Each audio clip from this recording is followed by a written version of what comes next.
નમસ્તે ગુજરાત। આજે 24 જુલાઈ 2025 વાર ગુરુવાર। વધુ એક સિસ્ટમ છે જે ગુજરાતને અસર કરે એવી માહિતી સામે આવી રહી છે। ખાસ કરીને વાત કરવામાં આવે તો છેલ્લા ઘણા સમયથી ગુજરાતમાં છૂટાછવાયા વરસાદ જોવા મળી રહ્યો છે, પરંતુ ક્યાંક હવે આગામી 1-2 દિવસ એવા છે કે ઘણા બધા જિલ્લાઓમાં વરાપ નીકળી શકે અને ત્યારબાદ વરસાદનો નવો રાઉન્ડ શરૂ થશે। આ રાઉન્ડની અંદર ક્યાંક સિસ્ટમ સક્રિય થઈ છે, તેની સીધી અસર ગુજરાત ઉપર પડશે તેવી શક્યતા છે અને ગુજરાતમાં ભારેથી અતિભારે વરસાદ પડી શકે તેવી સંભાવના। આજની વાત કરીએ તો આજે હવામાન કેવું રહેશે તે જોઈએ। સૌપ્રથમ વાત કરીએ દક્ષિણ ગુજરાતમાં, તો દક્ષિણ ગુજરાતમાં વધારે વરસાદી ઝાપટા જોવા મળશે, જેમાં ભરૂચ, કોસંબા, સુરત, બારડોલી, નવસારી, વ્યારા, બીલીમોરા, આહવા, વાંસદા, વલસાડ, ત્યારબાદ વાપી, આ વિસ્તારમાં વરસાદી ઝાપટા વધારે જોવા મળશે।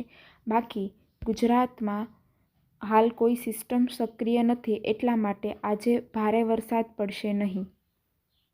ત્યારબાદ સૌરાષ્ટ્રની વાત કરીએ તો સૌરાષ્ટ્રમાં દરિયાકાંઠાના વિસ્તારમાં વરસાદી ઝાપટા પડવાની સંભાવના વધારે છે, જેમાં ભાવનગર, અલંગ, મહુવા, ઉના, વેરાવળ, પોરબંદર, આ વિસ્તારોમાં વરસાદી ઝાપટા પડવાની સંભાવના વધુ છે। ત્યાર પછી દ્વારકા, જામનગર, રાજકોટ, ચોટીલા, સુરેન્દ્રનગર, મોરબી, આ વિસ્તારોમાં પણ વરસાદી ઝાપટા જોવા મળશે। ત્યારબાદ બોટાદ, જસદણ, ગોંડલ, આ વિસ્તારોમાં વાદળછાયું વાતાવરણ રહેશે તેવી સંભાવના છે। કચ્છ વિસ્તારની વાત કરીએ તો કચ્છ વિસ્તારમાં ખાવડા, લખપત, ધોળાવીરા, આ વિસ્તારોમાં વરસાદ પડવાની સંભાવના નથી, પરંતુ રાપર, ગાંધીધામ, માંડવી, નલિયા, આ વિસ્તારોમાં હળવા ઝાપટા પડી શકે તેવી સંભાવના। મધ્ય ગુજરાતની વાત કરીએ તો મધ્ય ગુજરાતમાં દાહોદ છે, બોડેલી છે, વડોદરા છે, અમદાવાદ છે, ધોળકા છે, આ વિસ્તારમાં છૂટાછવાયા સ્થળે હળવો વરસાદ રહી શકે, પરંતુ ગોધરા, નડિયાદ, લુણાવાડા, આ વિસ્તારમાં વાદળછાયું વાતાવરણ રહી શકે છે। ઉત્તર ગુજરાતની વાત કરીએ તો ઉત્તર ગુજરાતમાં હાલ વરસાદની કોઈ સંભાવના નથી। પાલનપુર, મહેસાણા, હિંમતનગર, ખેડબ્રહ્મા, આ વિસ્તારોમાં તડકો અને વાદળછાયું વાતાવરણ જોવા મળી શકે, પણ વરસાદની કોઈ સંભાવના નથી। બાકી ગુજરાતમાં ભારે વરસાદની શક્યતા રહેલી નથી। ઘણા બધા વિસ્તારોમાં વાદળછાયું વાતાવરણ રહેશે અને ઘણા વિસ્તારોમાં તડકો પણ નીકળશે। ભારે વરસાદની કોઈ શક્યતા રહેલી નથી। વાત કરીએ ગુજરાત પર આવનારી સિસ્ટમની, તો ગુજરાતવાસીઓ સાવધાન રહેજો। 27, 28 અને 29 તારીખે જોવા મળશે ભારેથી અતિ ભારે વરસાદ ગુજરાતની અંદર।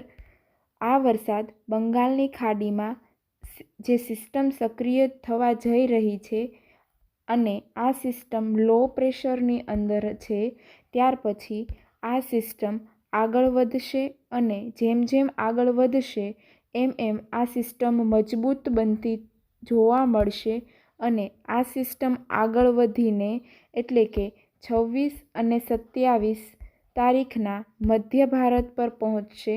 મધ્ય ભારતના ભાગોમાં આવશે એટલે કે મધ્યપ્રદેશ અને રાજસ્થાન વિસ્તાર પર આવશે, ત્યારે એમના આઉટર ક્લાઉડ એટલે કે જે બહારના વાદળો છે તે ગુજરાત પર અસર કરશે અને 27 તારીખથી ગુજરાતમાં ભારેથી અતિ ભારે વરસાદ જોવા મળશે।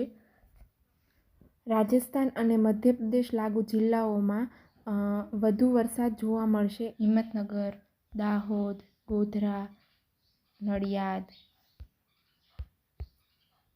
વડોદરા, છોટાઉદેપુર, બોડેલી, આ વિસ્તારોમાં 27 તારીખે ભારેથી અતિ ભારે વરસાદ પડી શકે તેવી સંભાવના છે।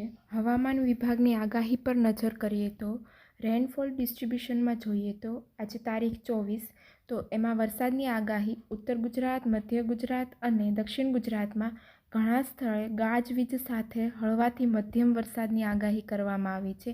આ ઉપરાંત સૌરાષ્ટ્ર અને કચ્છ વિસ્તારમાં અમુક સ્થળોએ ગાજવીજ સાથે હળવાથી મધ્યમ વરસાદ રહે તેવી આગાહી કરવામાં આવી છે.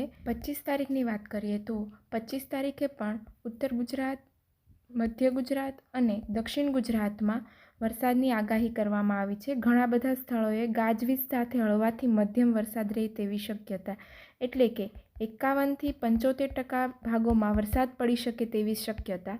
આ ઉપરાંત સૌરાષ્ટ્ર અને કચ્છ વિસ્તારમાં 26થી 50% ભાગોએ વરસાદ હળવાથી મધ્યમ રહે તેવી શક્યતા.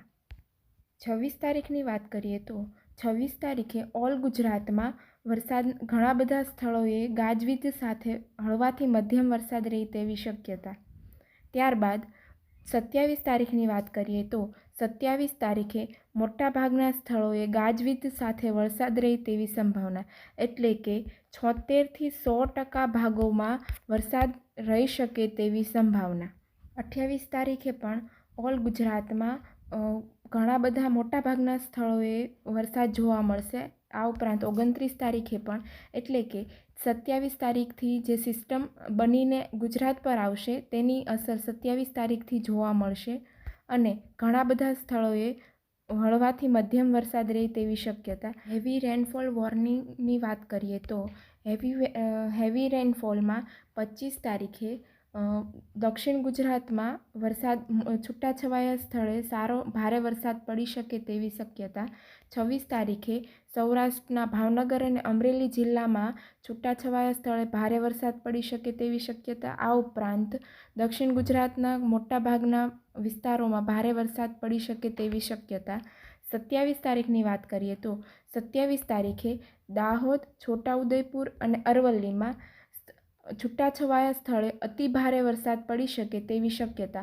આ ઉપરાંત ઉત્તર ગુજરાત, દક્ષિણ ગુજરાત અને સૌરાષ્ટ્રના અમુક સ્થળોએ ભારે વરસાદ પડે તેવી શક્યતા. 28 તારીખે બનાસકાંઠા, સાબરકાંઠા અને મહેસાણામાં અતિ ભારે વરસાદ છૂટાછવાયા સ્થળે પડી શકે તેવી શક્યતા. આ ઉપરાંત મધ્ય ગુજરાત, દક્ષિણ ગુજરાત, સૌરાષ્ટ્રના અમુક ભાગો અને કચ્છ વિસ્તારમાં છૂટાછવાયા સ્થળે ભારે વરસાદ પડી શકે તેવી શક્યતા. 29 તારીખની વાત કરીએ તો 29 તારીખે કચ્છ વિસ્તાર અને ઉત્તર ગુજરાતમાં ભારે વરસાદ છૂટાછવાયા સ્થળે પડી શકે તેવી શક્યતા. આ ઉપરાંત દક્ષિણ ગુજરાતના અમુક ભાગોમાં ભારે વરસાદ પડી શકે તેવી શક્યતા છે.